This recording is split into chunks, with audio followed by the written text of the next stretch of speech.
am going to narrate my short story, Business of Time. So, let's start. Business of Time. Don't be sad, I am doing this for you.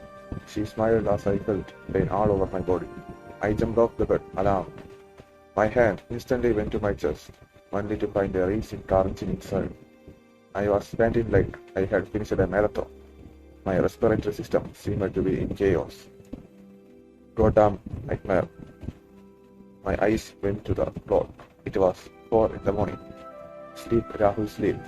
I kept saying as I lay down again. But sleep had already become a dream then. There was no use. If I can't sleep, then I might as well see the sunrise, I thought.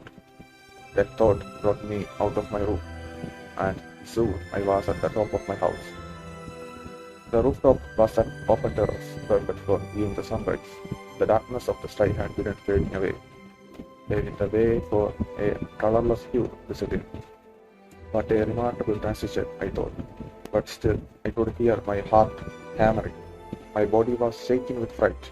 Then the sun peeped out through the hills, wearing a glass of red wine over the clouds. Yet I was as afraid as the night before. Why? Well, firstly, what makes the night frightening to us? Is it the darkness? If it was, do we fear turning off the lights while going to bed? If we don't fear darkness at the most vulnerable phase of the day, it cannot be the primary reason that terrorizes the night. No, dark is just black, a color. What we fear about the night is its silence. Silence is the voice of the dead. That's why I feel horrified, even at the early moments of the sunrise. That time is as dead silent as midnight. Or maybe it's all because of my frequent nightmares. There is no perfect answer to any problem in this world. The world is so disappointing, I thought. To relieve the weight on my heart, I need to tell someone about it. What better outlet is there than the social media? Opening my Facebook account, my fingers started to run. Guys, I need to tell you something about myself. I am afraid of numbers. Hashtag opening myself. Hashtag truth. I let out a sigh. There were no comments underneath the post. Even people with 5,000 Facebook friends get only a 100 comments. Then how can I expect immediate replies when I have only 15? The sun began to paint orange over the sky. A cool breeze patted my cheeks. Am I at a beach? I could feel the rising tides around me. No, they were in me. Somehow relieved of the nightmare, I went down and finished my morning ritual. The bus came on time. On the way to school, I began wondering about my work. It's been 2 years since I was a preliminary teacher there. Unbelievable. We were 2 years apart. The idea of me becoming a teacher, let alone, was incredulous. My mobile produced a notification sound. Someone commented on my post. Then the currency notes would probably freak you out, I guess, followed by 3 different laughing emojis. I replied with a laughing emoji. My face was grim. As soon as the bus reached the school, I got out and looked suspiciously at the building. Why am I feeling a lump in my throat whenever I look at this building? But at least I was sure it was not because of nostalgia. Getting into the elevator, I pressed the 4th floor. My eyes went to the numbers displayed on the keypad. 1, 2, 3, 4. The numbers went up. I felt no anxiety. I felt no fear. The problem was never the numbers. The classroom was right next to the elevator. Upon entering, the kids gathered around me and greeted me good morning, stretched like a song. Their innocent faces brought a blend of emotions to my heart. How I wish I could be as happy as them. Hey kids, I shouted merrily. Who wants to hear a story? Amidst their loud cheers, I began the story. Once upon a time, There was a jungle not far away from here. A mother tiger gave birth to a cute little cub. Every mother wants her child to be the best, so she sent him to a big swimming school because all tigers are good swimmers. But the cub had a terrible teacher in the hippopotamus.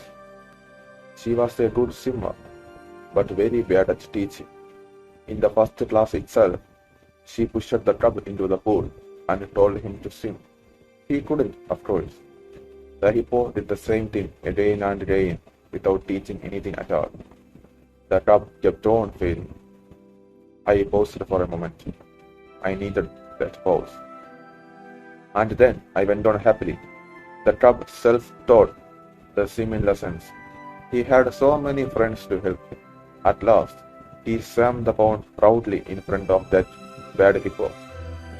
He grew up as an excellent swimmer than anyone else. I stopped the narration. My mind suddenly went blank. How easily I fabricated a good ending for the story. What is the moral of the story? I asked. We can achieve anything by learning by ourselves. A kid shouted. That's right, I agreed. But he wouldn't say this if he knew the real ending. The cub never really swam the pond. He hardly managed to do that once. Ever since then, he was always afraid of water. Just then, the bell rang for lunch. The lunch was superb and tasty. After that came the after that was the worst part. The manager started to write down the amount I needed to pay for the month. As he started adding and subtracting numbers on his notepad, my heart began to feel heavy. My lungs began to shrink. I was breathing heavily. Math. He is writing down the math. Quickly paying the bill, I rushed to the corridor and delved my hands into the bag. Where are the pills? Where are the pills? Suddenly my eyes caught the words Paxil. As the pills went down my body, the pain started to recede. For now. Once again I cursed her, the one who tormented me in her math class, the one who thought merciless punishments would make me a fast learner, the one who haunts me every time I see someone doing math. Those physical bruises are no longer there. Yeah, that's her excuse. That was her excuse.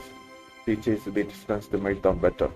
Temporary wounds won't matter, and the students owe their success to the teacher who beat them to become better. But what about the mental bruises she left behind? No doubt, she rewarded me them also. She gifted me nightmares about the most innocent face in my life. Will they ever disappear? I looked down at my back. Inside its dark void, I saw the Holy Grail, now replenished with the pills again.